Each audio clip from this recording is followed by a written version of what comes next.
سے 1386 کے درمیان تھے. دوسرے نمبر پر نام آتا ہے جان گوور کا. یہ 1330 سے 1408 یعنی 1408 تک رہے. اور تیسرے نمبر پر سب سے مین پوئٹ جیفری چوسر ہیں. یہ 1342-43 سے 1400 تک رہے. سب سے پہلے ہم ولیم لینگلینڈ کو ڈسکس کرتے ہیں. ولیم لینگلینڈ جو ہے یہ 1332 اے ڈی میں پیدا ہوئے اور 1386 اے ڈی میں وفات پا گئے. ان کی سب سے پہلی نظم A Vision Pierces the Plowman ہے. انگریزی ادب میں بہت زیادہ بلند پایا نظم شمار ہوتی ہے. انداز بیاں قدیم ہے اس لیے بہت پرتکلف لگتا ہے. تاہم یہ نظم انگریزی ادب کی کلاسکس میں شمار ہوتی ہے. اس نظم میں ایلیگوریکل نیریٹو پوئم ہے یہ اور ان رائمڈ الٹریٹو ورس اس میں ہے. اچھا جی, مذہبی طبقہ کی بے راہ روی پر طنز کی صورت میں یہ نظم اس دور کے اخلاقی مسائل پر روشنی ڈالتی ہے. شاعر ایک نبی کے انداز میں معاشرے کے گناہوں کی مذمت اور نیک اعمال کی ترغیب دیتا ہے. لینگلینڈ جو تھے وہ انگریز معاشرے کے نچلے باشعور لوگوں کی عدم اطمینان کی نمائندگی کرتا ہے. Represent the worries of middle class. جبکہ چوسر جو ہیں وہ اشرافیہ اور خوشحال متوسط طبقے کی نمائندگی کرتے ہیں. بنیادی طور پر لینگلینڈ ایک طنز نگار تھے, ایک کرٹک تھے, مگر سیاسی اور سماجی مسائل کے بارے میں واضح نظریات رکھتے تھے. ان کی نظر میں جاگیرداری نظام مثالی نظام ہے جس میں کسی تبدیلی کی گنجائش نہیں ہے. ان کا یہ خیال ہے کہ اگر معاشرے کے ہر درجے کے لوگ اپنے اپنے فرائض درست طور پر انجام دیں تو معاشرہ پرامن اور خوشحال بن سکتا ہے. ڈینٹے اور بینین کی طرح لینگلینڈ نے طنز کو تمثیل کی شکل دی, مطلب ڈرامیٹک سٹائل دیا اور اسے باوقار بنا دیا. ان کی سوچ اور تحریر حقیقت کے بہت قریب ہے. اس کے بعد دوسرے پوئٹ آتے ہیں جان گوور. یہ 1330 اے ڈی میں پیدا ہوئے اور 1408 اے ڈی میں وفات پا گئے. He was a personal friend of Geoffrey Chaucer. یہ جیفری چوسر کے ذاتی دوست بھی تھے. انگریزی شاعری کے ارتقاء میں ان کا نام بہت ہی اہم ہے. اگرچہ کہ اہم ترین چوسر ہی ہیں مگر گوور کو بھی نظر انداز نہیں کیا جا سکتا. گوور عہد وسطیٰ کے درباری شاعری کا نمائندہ ہے جو 200-300 سال پہلے فرانس میں رائج ہوئی تھی. یعنی فرانس کا جو طرز تحریر تھا انہوں نے اسے رائج کیا. گوور کا انداز تحریر سب سے منفرد ہے. انہوں نے یہ ثابت کیا کہ انگریزی زبان جو ہے وہ دوسری زبانوں سے کم نہیں ہے. یہ کوٹلی لو اور مورل ایلیگری کے بارے میں لکھتے تھے. جی, یہ داستان گو تھے, سٹوری ٹیلر تھے. ان کا یہ بہت ہی اہم کام ہے جی, اسپیکلم میڈیٹیشن, میڈیٹینٹس.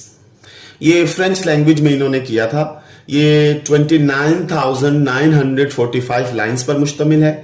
یہ ایمبک اوکٹو سلیبلز جو ہیں ٹائپ کی یہ لکھی گئی اور اس میں انسان کی نجات کے بارے میں لکھا گیا تھا. ان کا دوسرا سب سے اہم کام ووکس کلیمنٹس ہے جسے لاطینی زبان میں انہوں نے لکھا. 10,265 لائنز تھیں. ایلیگائی کپلٹس ہیں یہ, اور پیزنٹس ریبیلین کے اوپر اس میں بات کی گئی ہے. تیسرا سب سے اہم کام کنفیشن امینٹس ہے جسے انگلش لینگویج میں انہوں نے لکھا. اب آپ ذرا دیکھیے گا, پہلا انہوں نے فرینچ لینگویج میں, دوسرا لیٹن لینگویج میں اور تیسرا انگلش لینگویج میں لکھا. اور یہی طریقہ چوسر کا بھی ہے. ان کے بھی ادوار 3 طرح کے ہیں, وہ آگے ہم جا کے ڈسکس کرتے ہیں. یہ ان کی سب سے اہم تخلیق ہے. اس میں شاعر ایک روحانی ترجمان کی گفتگو کی شکل میں یہ لکھی ہے. عشق و محبت کی داستان کے طور پر یہ ایک انسائکلوپیڈیا کا درجہ رکھتی ہے. یہ 33,000 لائنز پر مشتمل ہے. ان میں کنفیشن اینڈ ایجنگ لور, مطلب بوڑھا ہوتا ہوا لور ہے اور اس نے اعتراف کیا ہے. اور یہ بیسیکلی